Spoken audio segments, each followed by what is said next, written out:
As primeiras comunidades das discípulas, dos discípulos de Jesus, era mais movimento do que propriamente instituição.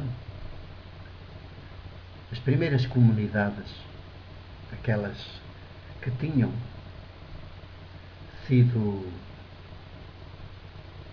que se tinham aberto bem ao Espírito Criador, Libertador de Jesus, e que já estavam habitadas por esse mesmo Espírito e não pelo Espírito da lei de Moisés. Por isso são as que são mais, as discípulas e os discípulos mais ousados nesta dimensão são precisamente os de origem não judaica, ainda que vivessem no território da Palestina, mas a sua proveniência era de outros povos. Era uma espécie de imigrantes com I na Palestina, que já se tinham, enfim, de certa maneira judaizado, já estavam também mais ou menos seguidores da lei de Moisés, portanto uma espécie de fiéis de segunda classe, mas como as suas origens são outras,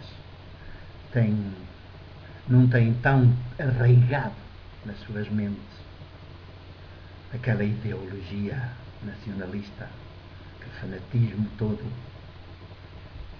que era a que presidia a tal chamada aliança de Deus com o seu povo, como se só o povo judeu fosse o povo de Deus. E então as primeiras comunidades, com esta dinâmica, nas narrativas que escrevem após a morte crucificada, e não imediatamente, após a morte crucificada de Jesus, até põem na boca de Jesus, do Jesus que já havia sido crucificado e, portanto, que ninguém mais vê, elas até colocam na sua boca aquela grande palavra de ordem: ide por todo o mundo, anunciai este Evangelho de Deus a todas as criaturas, em todas as nações. Quer dizer, elas tinham já percebido, as comunidades que dão à luz estas narrativas, tinham já percebido que não tinha havido aliança nenhuma com o povo de Israel, que Deus não fez uma aliança antigamente e que agora falhara. Até nesse aspecto é mau, porque fomenta uma espécie de anti-judaísmo, antissemitismo, porque a gente era a antiga aliança, era a aliança, passou a ser agora a nova aliança. Nós passámos a ser os bons, os escolhidos, e eles os rejeitados, os que falharam historicamente, os que não corresponderam às expectativas de Deus, que tinha estabelecido com eles uma aliança. E agora são como que o povo repudiado, quase como num casamento, quando vem o divórcio, fica a mulher repudiada, ou o homem, mas a mulher é que marca ainda mais, o repúdio marca mais a mulher, e naquele tempo marcava profundamente, era só a mulher. Quem podia repudiar era o homem, repudiava a mulher. Portanto, elas percebem, e manter esta linguagem, e que andamos a mantê-la durante estes 2000 anos,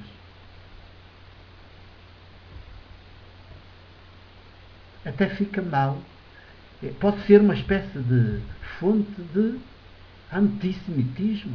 Quer dizer, se eles são os malditos de Deus, aqueles com quem Deus não conseguiu fazer nada, pois então são os ímpios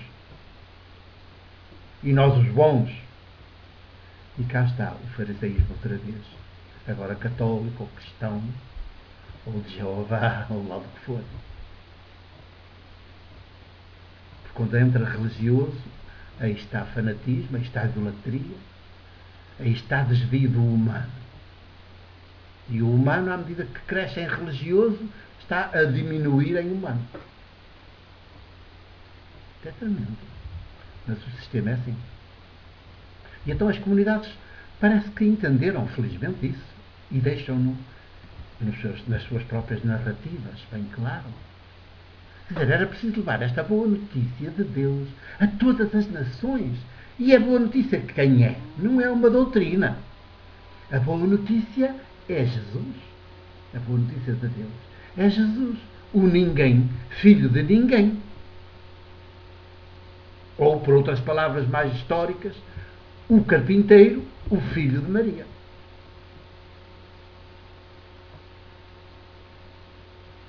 Que no contexto significava o ninguém, filho de ninguém. É a grande boa notícia de Deus realizada na história. E é esta boa notícia de Deus, as práticas de Jesus, o modo como ele vive, se relaciona, está na história. Tudo ao contrário do que estava estabelecido. Está nos antípodas de tudo o que era, o que mandava a lei, o que ensinava a lei, o que ensinava a sinagoga, os sacerdotes, e do que eles faziam. Ensinavam e faziam, claro.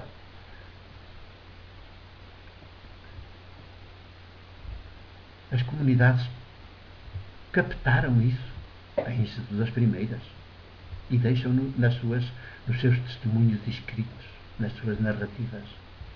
Só por terem captado esta boa notícia, assim, que não houve nunca nenhuma aliança de Deus com o povo judeu, é que podem pôr na sua boca, depois da morte crucificada de Jesus, podem pôr na sua boca, já pela ação do seu Espírito, e ir por todo o mundo, anunciai a boa notícia em todas as nações. Quer dizer, Deus é Deus de todas as pessoas, de todos os povos. Não tem um povo. Nunca teve. Isso foi tudo mentira. Foi construção, foi ideologia. E o Deus que deu cobertura a isso só podia ser um ídolo, fabricado. Por quem? Pelo poder. Quando o poder começa a organizar-se, começa uns quantos a subir, a criar uma pirâmide, a pôr-se lá no topo, e claro, até põem no topo da pirâmide de Deus, e depois acrescentam, a ideologia diz logo, e os seus representantes somos nós que também estamos aqui no topo. Portanto, quando olhares para nós, estás a ver os representantes de Deus. O que nós vos dissermos é que Deus quem diz.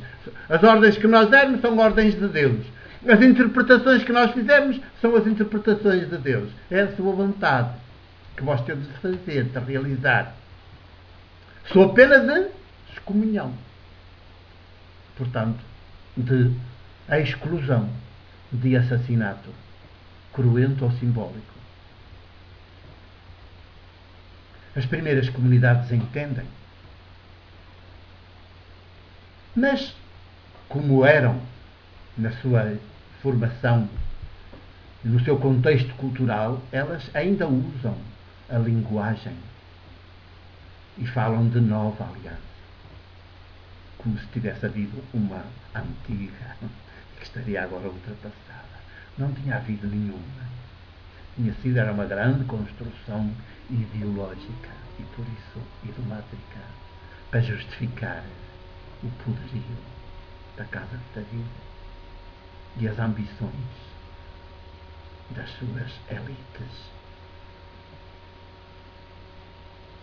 Já prosseguiremos, mas com a continuação desta conversa.